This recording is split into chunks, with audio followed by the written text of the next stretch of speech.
నిజామాబాద్ లోక్సభ అభ్యర్థి కల్వకుంట్ల కవిత ఎన్నికల ప్రచారం జోరుగా సాగుతోంది. జగిత్యాల జిల్లాలో విస్తృతంగా ప్రచారం చేస్తున్నారు.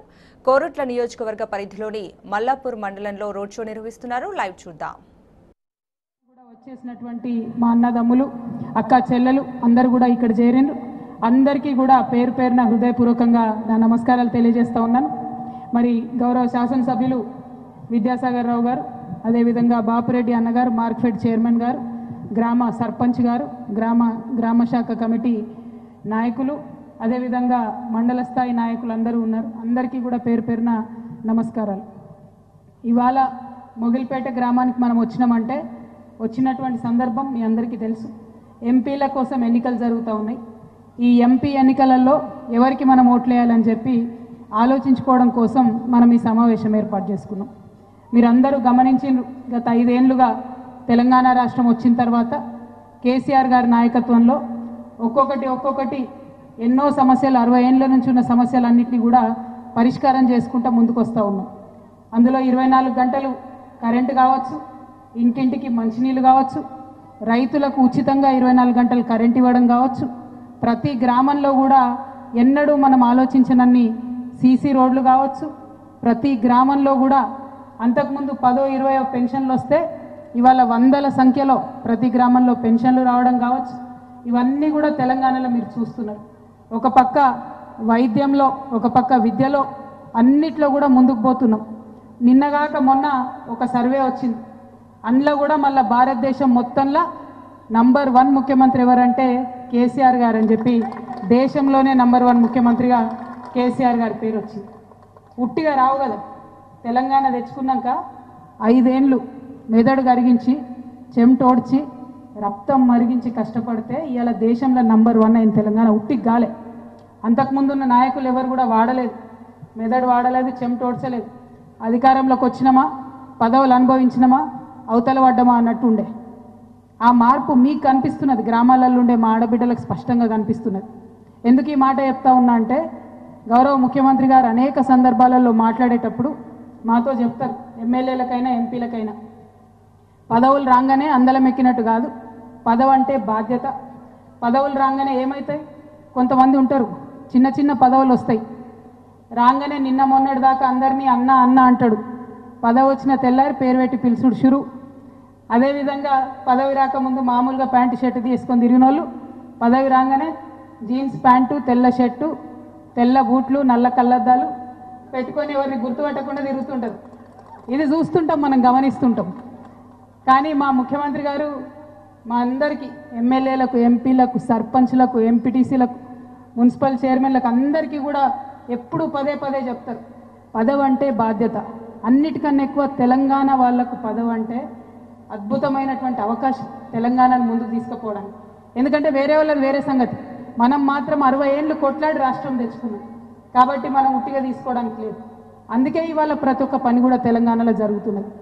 మరి ఇవాళ ప్రతి ఒక్క పని ఇక్కడ జరుగుతున్నది కాబట్టే దేశం మొత్తంలో నంబర్ 1గా ఉన్నాం. మరి దేశం మొత్తంలో నంబర్ 1గా ఉన్నామంటే దేశమంతా చర్చ జరుగుతుంది. ఎట్లా చేస్తాడు కేసీఆర్ సారు, ఇన్ని పైసలు ఏడికేళ్ళు తెస్తున్నాడు, కరెంట్ ఎట్లా ఇస్తుండు 24 గంటలు, టైంకు ఎరువులు ఎట్లా ఇస్తున్నారు, అన్నీ కూడా చర్చ జరుగుతూ ఉన్నాయి. మీ అందరితో నేను కోరేది ఏంటిదంటే మనం గతాన్ని మర్చిపోవద్దు, ఆలోచన చేయాలి.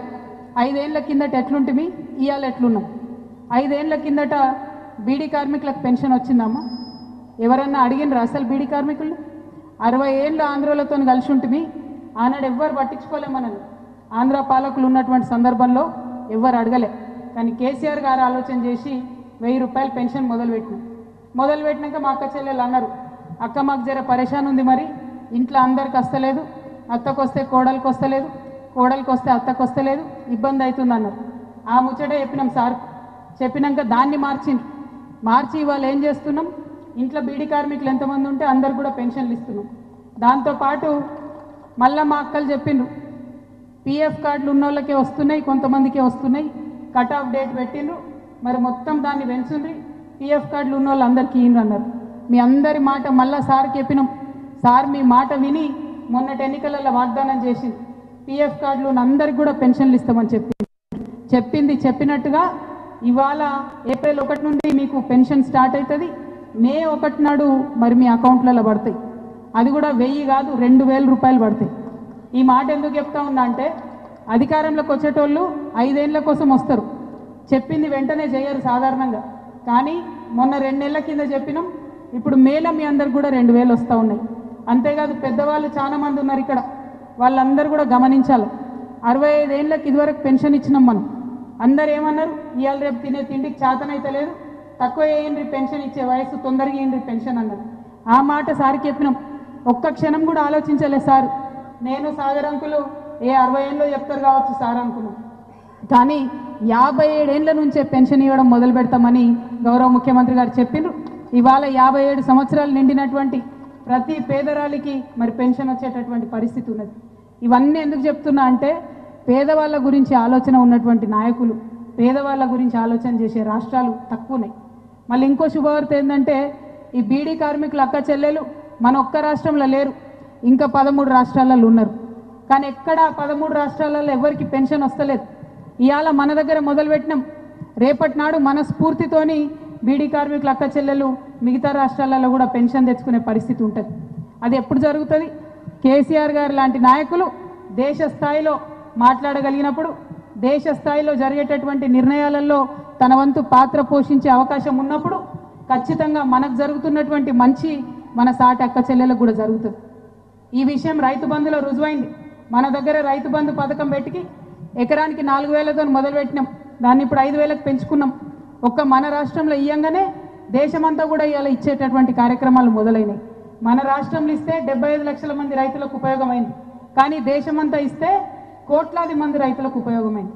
అంటే ఒక మంచి నాయకుడు ఉంటే ఆ నాయకుడి యొక్క ఆలోచన దేశమంతా అమలైతే కోట్లాది మంది కూడా మంచిగా పరిస్థితి ఉంటుంది. అవన్నీ ఎందుకు? ఇక్కడ మా అన్నదమ్ములు ఉన్నారు, అక్క చెల్లెలు ఉన్నారు, మీరందరూ ఒకసారి ఆలోచన చేయాలి.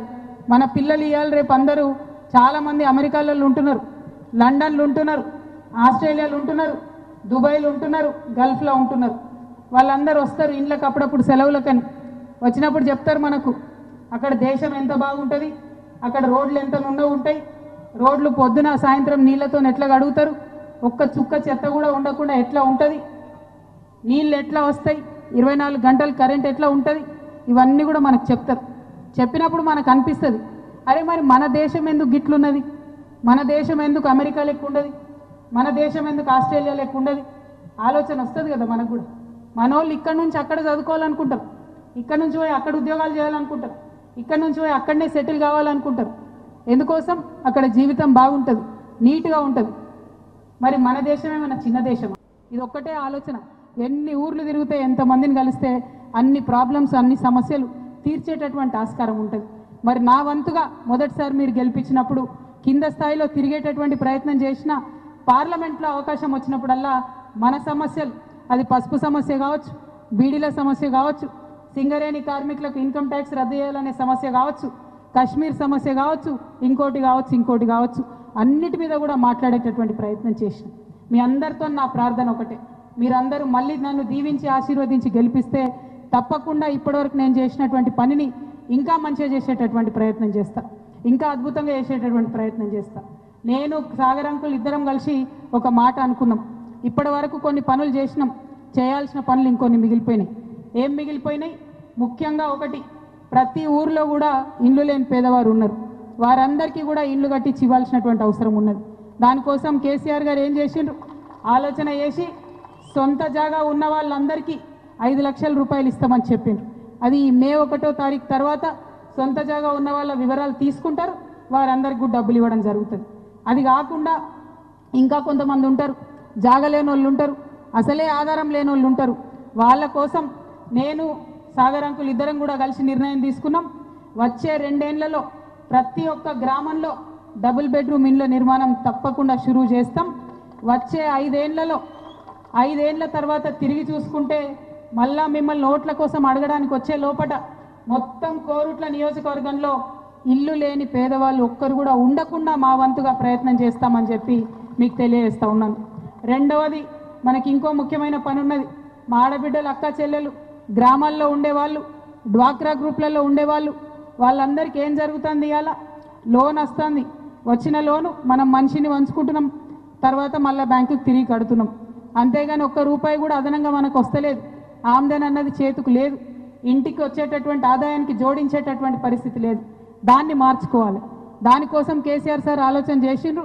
రైతుల దగ్గర పండేటటువంటి పంటలను ఆడబిడ్డలకు ఇవ్వాలి, వారితోనే అనేక రకాలైనటువంటి వస్తువులు తయారు చేయాలి, అవి ఆరోగ్యకరంగా ఉంటాయి, అవి తెలంగాణ అంతటా అమ్మాలనేటటువంటి ఆలోచన ఉన్నది. కాబట్టి దానికోసం నేనైనా ఎమ్మెల్యే గారైనా ఏ మండలం ఏ గ్రామం వదలకుండా ప్రతి గ్రామానికి మండలానికి ఆయా ఊర్లలో ఉండే ఆడబిడ్డలకు సరిగ్గా ఇవన్నీ అనుసంధానం చేసి అదనపు ఆదాయం వచ్చే విధంగా ఈ 5 ఏళ్లలో ప్రయత్నం చేయడం జరుగుతుంది. మనం ఉన్న చోటనే మనం ఉన్న ఊర్లోనే పని ఉట్టించేటటువంటి ప్రయత్నం చేస్తాం. ఈ 2 ప్రధానంగా మనం పెట్టుకోవడం జరిగింది. ఇక మూడోది అతి ముఖ్యమైనది, మన ఇంట్లో చదువుకున్నటువంటి బిడ్డలు ఉన్నారు. ఆడపిల్లైనా మగపిల్లలైనా చదువుకున్న జాబ్ రానటువంటి పరిస్థితి ఉన్నది. అందుకే గౌరవ ముఖ్యమంత్రి గారు ఆలోచించి 3,000 రూపాయలు నిరుద్యోగ భృతి కింద అసెంబ్లీలో ఆల్రెడీ పైసలు పెట్టిండ్రు, 2,800 కోట్ల రూపాయలు. దాంతోపాటు నేను కానీ మా ఎమ్మెల్యేలు కానీ తీసుకున్న నిర్ణయం ఏంటంటే పెద్ద ఎత్తున పరిశ్రమలు మన నిజామాబాద్ పార్లమెంట్ నియోజకవర్గానికి వచ్చే విధంగా తప్పకుండా ప్రయత్నం చేస్తాం. దాంతో ఉద్యోగాల సంఖ్య ఎక్కువైతుంది. పోయిన 5 ఏళ్లలో 12,000 ఉద్యోగాలను దాదాపుగా నిజామాబాద్ పార్లమెంట్ పరిధిలో మనం తెచ్చుకోగలిగినాం.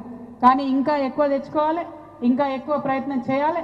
దానికోసం నిరంతరం వచ్చే 5 సంవత్సరాలు కష్టపడి పనిచేస్తామని కూడా మీకు తెలియజేస్తూ ఉన్నాను. మరి వీటన్నిటితో పాటు మీరు దయచేసి ఒక విషయం గమనించాలి. ఇవాళ ఎలక్షన్ వచ్చిందంటే, ఎన్నిక వచ్చిందంటేనే అన్ని పార్టీలు వచ్చి రకరకాల మాటలు చెప్తాయి. దయచేసి అన్ని సావధానంగా వినండి, కానీ కరెక్ట్గా నిర్ణయం తీసుకోవాలి. అందరి దగ్గర ఫోన్లు ఉన్నాయా? మీ దగ్గర ఫోన్లు ఉన్నాయి అందరి దగ్గర? ఎంతమంది కాడు ఉన్నాయి ఫోన్లు? ఒక్క ఫోన్ ఉన్న వాళ్ళు ఎంతమంది ఉన్నారు? అరే అక్కలు ఎవరి దగ్గర ఫోన్లే లేవా? మంచిది, చాలా మంచిది. ఫోన్ లేకపోతే వాట్సాప్ ఎంతమంది దగ్గర ఉన్నది? ఉన్నదా? ఫేస్బుక్లు ఎంతమంది దగ్గర ఉన్నాయి? అందరి దగ్గర ఉన్నాయా? ఇక మీరు పరిశాన్ అయినట్టే. ఇక ఫేస్బుక్లు వాట్సాప్లు ఉన్నాయంటే ఖచ్చితంగా బీజేపీ వాళ్ళు మొదలు పెడతారు. అన్నీ లేని ఉన్నట్టుగా, ఉన్నాయి లేనట్టుగా అబద్ధాలన్నీ కూడా పంపుతూ ఉంటారు. దయచేసి మీరు అందరూ కూడా ఆలోచన చేసుకోవాలి. ఏదన్నా ఒక మెసేజ్ వస్తే ఆగం కావద్దు. దానిలో వాళ్ళు వింత వింత మెసేజ్లు ఏం చెప్తారంటే, మనం మీకు ఇచ్చేటటువంటి పెన్షన్ మొత్తం మోడీ గవర్నమెంటే ఇస్తుందట, మొత్తానికి మొత్తం ఆయన్నే పంపుతాడట, మనం బాగుపడ్డామట. మరి ఇలా మీ అందరికీ ఒక మాట చెప్పాలి. గుజరాత్ రాష్ట్రం ఉంది, నరేంద్ర మోడీ గారి సొంత రాష్ట్రం. ఆ రాష్ట్రంలో ఈ పూట మనం ఇక్కడ మాట్లాడుకునే టైంకి కూడా 24 గంటల ఉచిత కరెంట్ అయితే రైతులకు లేదు. ఇవాళ మనం ఇక్కడ మన పెద్దవాళ్ళకు 1000 రూపాయల పెన్షన్ ఇచ్చుకుంటున్నాం. కానీ అదే గుజరాత్లో మోడీ గారి దగ్గర ఈ నిమిషం మనం మాట్లాడుతున్నప్పుడు 750 రూపాయలు మాత్రమే పెన్షన్ ఉన్నది. దాన్ని వాళ్ళు ఉల్టా చెప్తారు బీజేపీ వాళ్ళు, రకరకాల అబద్ధాలు చెప్తున్నారు. మీ అందరితో నా ప్రార్థన ఒకటే, దయచేసి వారు చెప్పేటటువంటి అబద్ధాలను మీరు గమనించుకోవాలి. కాంగ్రెస్ పార్టీ వాళ్ళు చెప్పే మోసపూరితమైనటువంటి మాటలు గమనించుకోవాలి.